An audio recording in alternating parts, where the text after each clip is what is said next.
فتوكل على الله إنك على الحق المبين.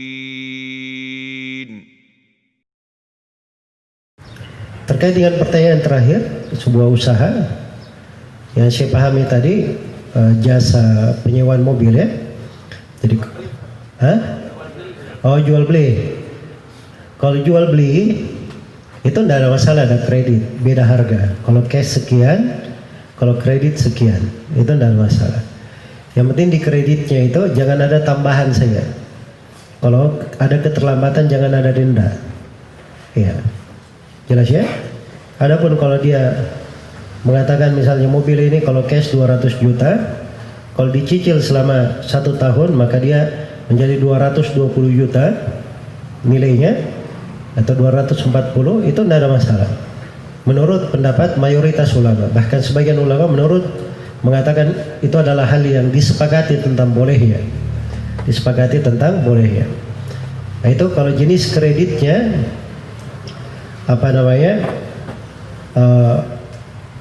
antara dua pihak, pemilik barang dan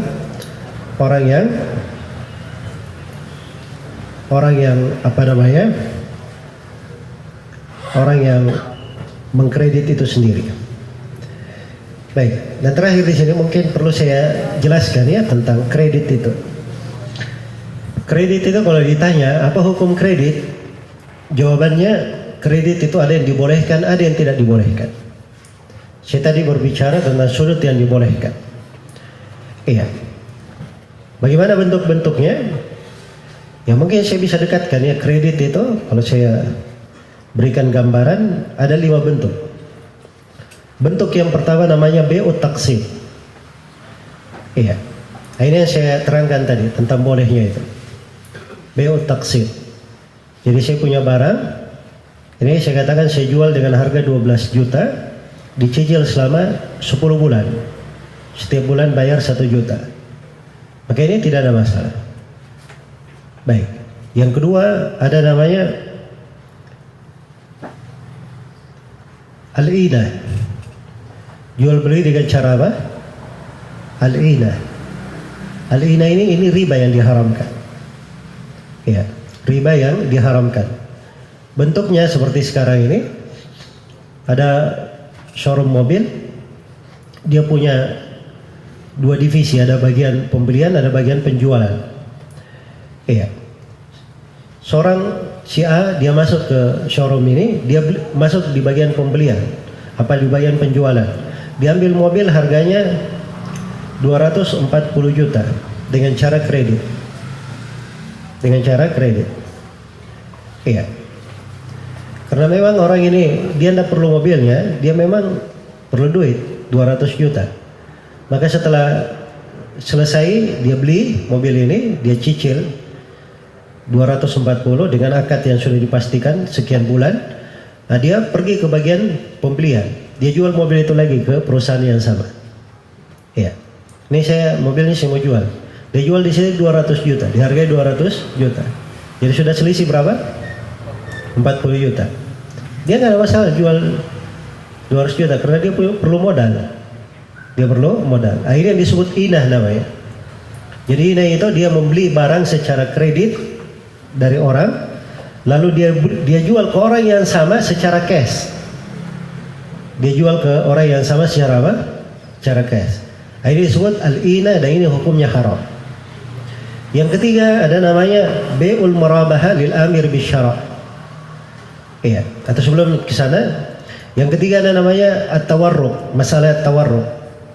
Tawarruk ini dia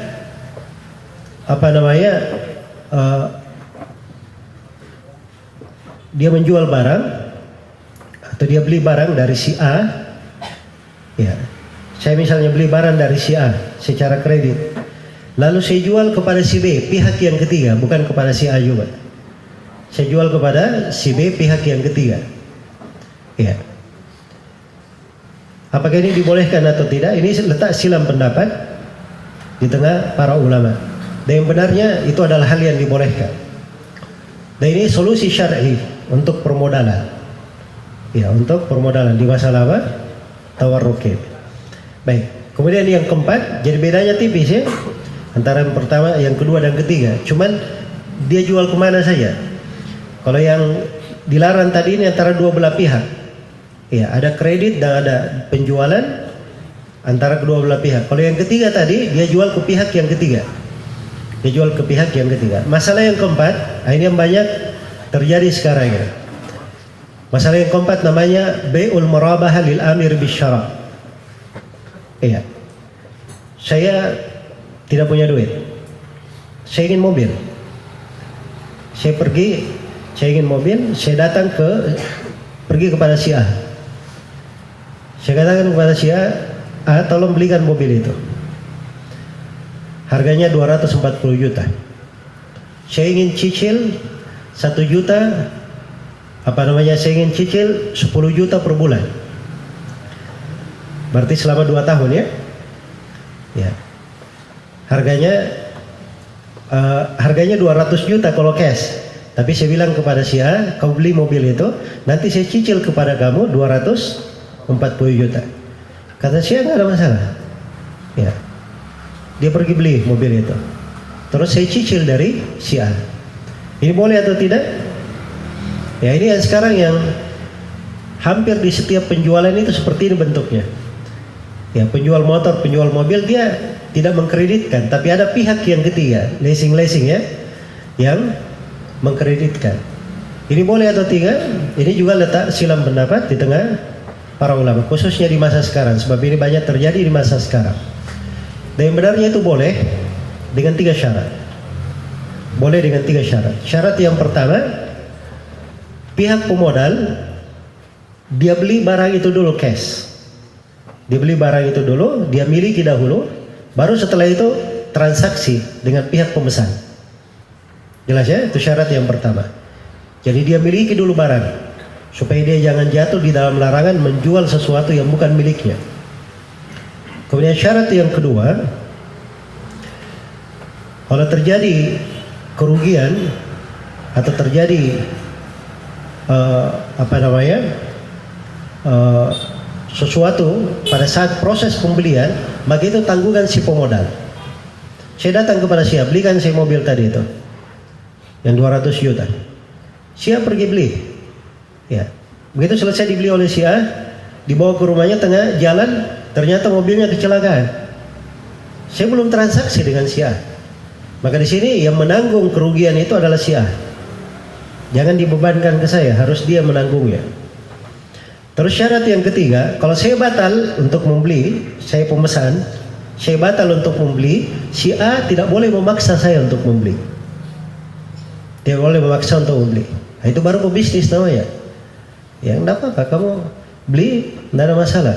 Orang lain bisa saya jual kepada orang lain. Itu kan pebisnis. Tapi kalau diharuskan saya mau beli, itu masalah riba di situ. Dia cari keuntungan saja. Jelas ya? Jadi dengan 3 syarat ini dibolehkan. Ini letak kekeliruan leasing sekarang ini. Belum lagi dia bayar kepada pihak dealernya, dia sudah bikin akad tanda tangan. Jadi orang yang mau beli motor, mobil, tanda tangan dulu, tanda tangan semua. Sudah lengkap? Ya sudah. Nanti besok motornya datang. Dia baru selesaikan proses dengan dealer tersebut. Ini sudah bikin akad, namanya menjual sesuatu yang bukan miliknya, yang belum menjadi miliknya, dan itu hukumnya haram. Jadi diingat ya, 3 syarat untuk bentuk yang keempat ini. 3 syarat. Syarat yang pertama apa tadi? Harus dia miliki. Syarat yang kedua, kalau terjadi kerugian atau beban sesuatu itu ditanggung oleh pihak pemodal. Ya, sebelum terjadi transaksi. Kemudian yang keempat, yang ketiga, kalau pihak pemesan batal, tidak boleh untuk dia apa? Untuk dipaksa membelinya. Baik, itu 3 syarat. Bentuk yang kelima dari kredit di masa ini disebut dengan nama al-ijaru al-muntahi bit-tamlik. Penyewaan yang berakhir dengan kepemilikan. Iya. Nah, ini kadang atau kebanyakannya dipakai untuk alat-alat berat ya. Misalnya perusahaan dia sewa pembangkit listrik atau apa begitu. Ya, nanti ini dia sewa sekian 5 tahun. Kalau genap 5 tahun berubah menjadi kepemilikan perusahaan itu. Ya. Kalau yang ringan-ringan ada pada sebagian perusahaan taksi ya. Ya, sopir taksinya disuruh bayar setoran. Kalau dia sudah berhasil dalam 5 tahun menyetor dengan jumlah itu, maka mobil taksi itu menjadi milik dia. Menjadi milik dia. Nah, ini ada beberapa bentuk. Tapi bentuk yang saya sebutkan tadi, yang umumnya dia menggabungkan 2 akad, itu tidak dibolehkan menggabungkan 2 akad.